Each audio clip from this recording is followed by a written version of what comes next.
Well, hey there, friends. Hey, welcome back to another episode. So today we're just going to talk about, it'll be just a continuation of what I was talking about, where I cut off in the middle of that when I was talking about Judge Dawson. But yeah, anyways, I was talking about how I sat on the front row with Japhet for a few weeks attending and stuff. I started sitting on the back row. Japhet started attending a different service that was later. He didn't like that 9 o'clock time and stuff. So, but yeah, I started sitting on that back row, and Judge Dawson would start.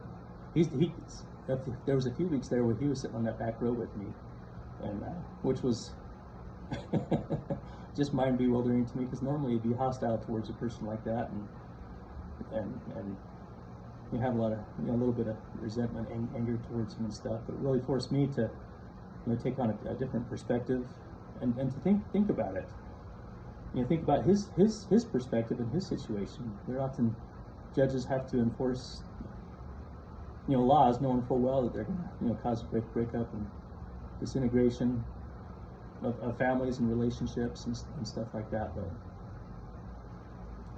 I'm sure they often feel like maybe pawns themselves happen to enforce laws that aren't exactly fair.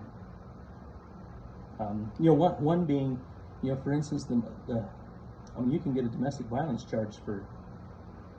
There's on the law books it says if you send a text to a loved one with the intent to harass them, and that can be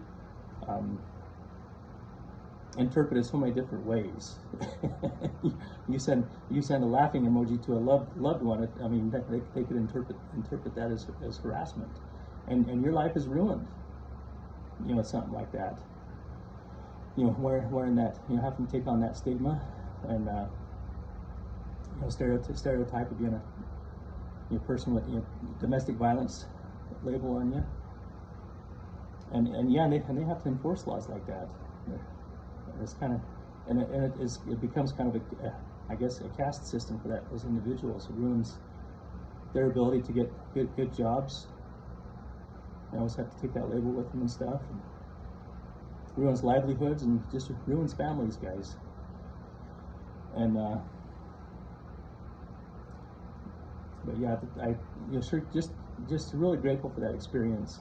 He later had me come do a service call there in his house.